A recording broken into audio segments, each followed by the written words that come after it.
Assalamualaikum warahmatullahi wabarakatuh. Pertamina Grand Prix of Indonesia benar-benar menyuguhkan balapan yang penuh drama, kawan. Mulai dari terjadinya insiden beruntun di lap pembuka, hingga terbakarnya GP23 milik Marc Marquez di lap ke-12. Adrenalin semua pembalap mulai terpacu sejak lampu hijau menyala. Jorge Martin yang start di pole position langsung meroket untuk memimpin jalannya balapan. Diikuti Enea Bastianini dan Pedro Acosta yang melengkapi tiga pembalap terdepan. Sedangkan pemilik angka keramat yaitu Pecco Bagnaia tak mampu mengulangi start epicnya di sesi sprint setelah dia kembali mengalami masalah wheelie dan spinning dalam start sejak triple struggle yang menimpanya di seri Aragon dan Misano. Kemudian Bezzecchi dengan livery Indonesia banget juga tak mampu memanfaatkan start di grid kedua, dan posisinya dipaksa turun ke urutan kelima. Tak lama kemudian, kejutan terjadi di tikungan 3 pada lap pembuka, ketika Jack Miller mengalami low side di tengah kerumunan para pembalap, yang membuat crash massal tak bisa dihindari. Jack Miller, Alex Marquez, Alex Espargaro, dan Luca Marini pun harus kembali ke pit lebih awal karena insiden tersebut.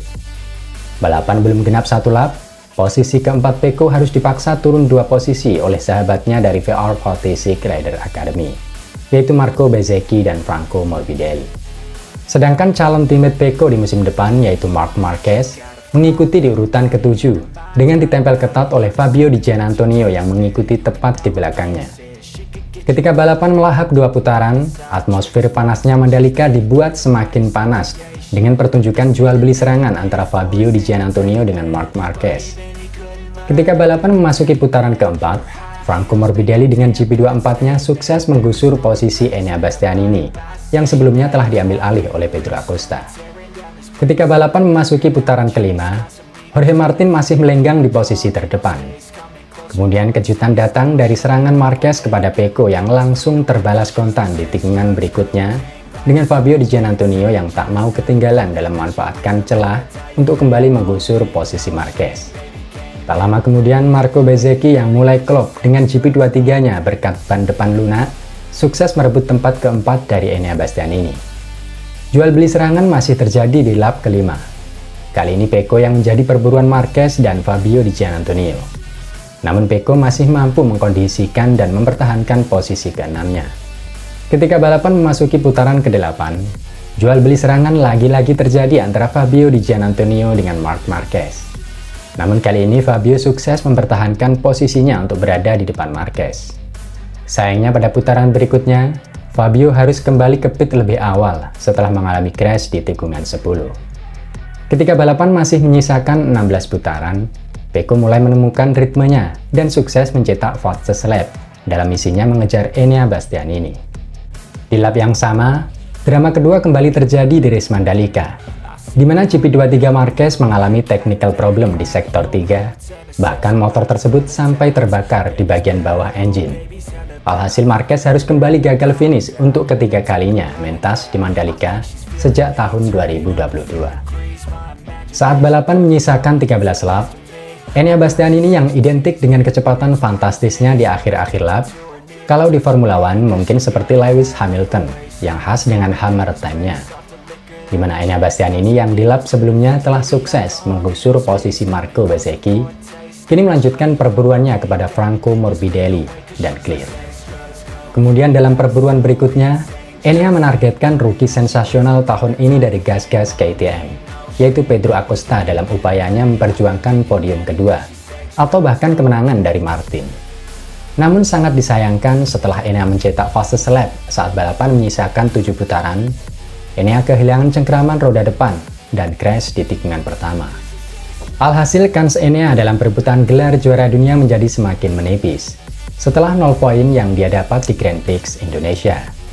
Secara otomatis, Morbidelli, Bezzecchi, dan Pecco Bagnaia masih memiliki potensi untuk memperjuangkan podium 3 di 7 lap tersisa. Kemudian di lap berikutnya, Marco Bezzecchi mulai kesulitan mempertahankan defense dengan ban depan lunak yang dia pakai, sehingga melebarnya mampu dimanfaatkan dengan baik oleh Pecco untuk naik ke posisi 4. Kemudian saat balapan masih menyisakan 5 lap, Pecco yang menggunakan ban depan keras sukses berada di zona podium setelah dia memukul mundur Franco Morbidelli dengan ban lunaknya. Pada akhirnya Grand Prix Mandalika yang penuh drama berhasil dimenangkan oleh Jorge Martin yang sukses berada di posisi terdepan sepanjang balapan dan benar-benar tak tersentuh kawan. Diikuti oleh Pedro Acosta di podium kedua dan Pecco Bagnaia melengkapi podium 3. Pasca bendera finish berkibar, kabar yang cukup mengejutkan datang dari kubu Pedro Acosta, di mana steward panel MotoGP tengah melakukan investigasi terkait penurunan tekanan ban depan Pedro Acosta. Namun beberapa jam setelahnya, steward mengumumkan bahwa penurunan tekanan ban depan Acosta dikarenakan adanya kebocoran dari kerusakan sisi velg RC16-nya, dan Acosta telah menggunakan tekanan ban yang sesuai aturan sejak awal lomba yaitu 1,82 bar, dan telah berjalan selama 60% dari keseluruhan balapan. Jadi podium 2 Mandalika tetap sah untuk rookie sensasional dari gas-gas KTM tersebut. Selamat untuk Jorge Martin, Pedro Acosta, dan Pecco Bagnaia atas pesta podium di Mandalika. Udah atmosfernya panas, dramanya juga panas. Ya, inilah Mandalika Indonesia, the magic race of Grand Prix.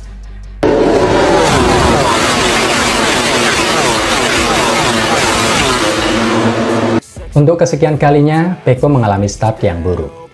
Tepatnya selama 4 kali Grand Prix, sejak Aragon hingga Indonesia. Hal tersebut benar-benar menjadi kerugian terbesar bagi Pecco dan timnya, yang saat ini tengah berada pada momen krusial dalam persaingan ketatnya dengan Jorge Martin dan Pramac dalam kejuaraan dunia musim ini. Namun pasca Grand Prix Indonesia, Pecco mulai bersikap tegas kepada Ducati. Nampaknya dia mulai kehilangan kesabaran setelah beberapa kali potensinya harus dikebiri di awal lomba dengan masalah yang sama, yaitu wheelie dan spinning. Hari ini berbeda dari kemarin. Kemarin tidak terlalu buruk. Saya mencoba melakukan start yang sama seperti kemarin, tetapi kopling bereaksi berbeda. Lalu saya melakukan wheelie kecil dan ban belakang mulai spin. Saya tidak kehilangan banyak posisi, tetapi setelah start, saya agak terlalu berhati-hati di lap pertama. Jadi saya mulai kehilangan posisi dan saya sedikit kesulitan untuk kembali ke posisi tersebut. Saya cepat, pace saya setelah beberapa lap sangat cepat. Lap tercepat dan Bastianini sangat dekat dengan saya. Jadi pace saya sangat kuat. Namun itu tidak cukup untuk menyalip pembalap di depan saya dengan mudah, karena saya butuh 10 lap untuk menyalip Bezzecchi, karena saya sangat kesulitan traksi. Begitu saya menyalipnya, mendahului Morbidelli jauh lebih mudah, karena ia punya motor yang sama dengan saya. Saya tahu apa yang harus dilakukan dengan lebih baik. Namun selebihnya, saya senang karena hari ini lebih sulit. Kami berhasil mendapatkan poin dalam balapan ini, dan itu penting. Dengan selisih 21 poin dengan sisa 5 seri lagi di musim ini, atau lebih tepatnya 5 kali sprint dan 5 kali Grand Prix, maka tidak ada pilihan lain bagi Pecco dan tim untuk segera menyempurnakan paket mereka jika ingin meladeni kecepatan Martin. Pasalnya kasus start menjadi sangat krusial di era MotoGP modern saat ini, yang hampir sepanjang balapan, kondisi ban bisa berubah karena efek aerodinamika motor lawan. Belum lagi whole shot device yang benar-benar memberi pengaruh besar dalam persaingan di awal lomba. Dan saya rasa terobosan Dorna di tahun 2027 dengan menghapus perangkat ketinggian atau whole shot dan red height device adalah terobosan yang benar. Ditambah aerodinamika yang akan diminimalisir, akan menjadi pertarungan yang lebih adil dan lebih liar. Walaupun kubikasi mesin harus turun menjadi 850 cc. Tapi untuk kelas prototype, kecepatan puncaknya saya yakin masih bisa menyentuh di angka lebih dari 330 km per jam. Berikut saya tambahkan hasil MotoGP Race Mandalika dan klasemen sementara kejuaraan dunia MotoGP musim ini. Dari informasi yang saya bagikan, jika teman-teman ada yang ingin menambahkan atau mungkin punya pendapat lain, silahkan. Ruang sharing terbuka lebar di kolom komentar. Los, sing penting tertib bolo. Semoga informasi yang saya bagikan bermanfaat dan bisa menemani waktu santai kalian semua.